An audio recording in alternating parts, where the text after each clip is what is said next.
Mine's Matt Stanaway, General Manager of the Midland Hotel in Morecambe. Well, it's really unique, obviously. It's one in a million.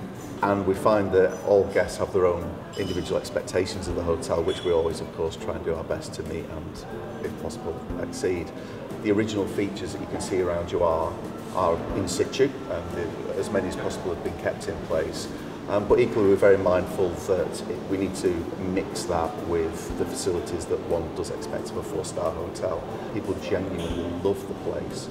And so it creates a really nice, relaxed atmosphere. And yes, we do get an awful lot of people, and we're more than happy to welcome them.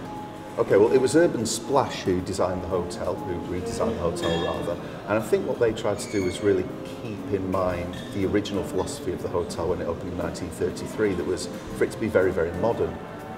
But really the bedrooms are very, very modern. So the bedrooms aren't particularly what one would expect of Art Deco. And as well, that goes with all the tables and chairs. Well, I think the unique selling points of the hotel, obviously the artwork, very famous sculptor stroke artist, Eric Gill. Had a number of installation pieces here, including the very famous seahorses outside.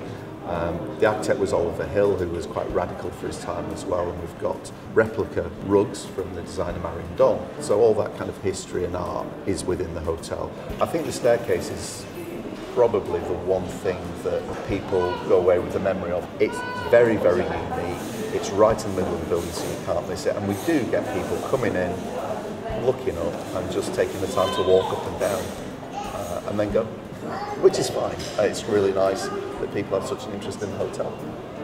I think the view is the one thing that, thankfully will never change about the area. The view is just breathtaking. We have a sun terrace that goes the length of the hotel, sea facing, and the sunsets they're just phenomenal.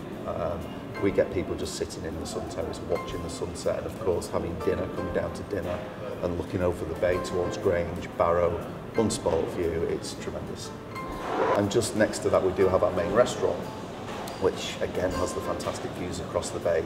We try to use as much as we can local produce. We're trying to appeal to as broad a cross section as we can, but keep the food great value, fantastic quality and local.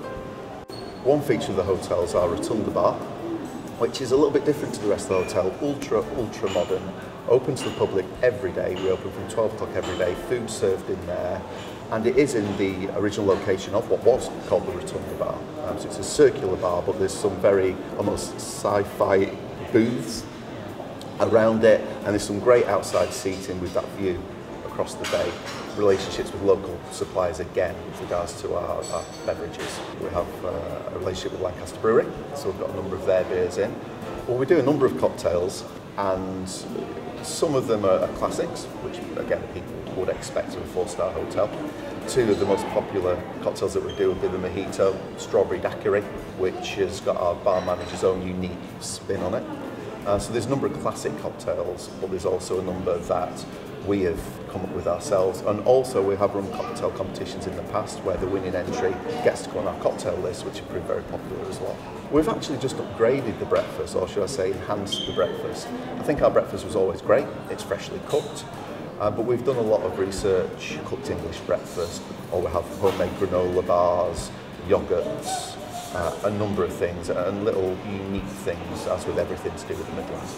We have an extensive vegetarian option for breakfast as well. We will always have a vegan menu on hand, gluten-free menus, and I think we do get a lot of feedback about that, and people pleasantly surprised that we do take the trouble to cater for everybody. I think people are initially attracted to the hotel for its uniqueness and its iconic status. We get people driving 3 hours just to come for afternoon tea, but it's a curious mixture of artwork, history, and great four-star service.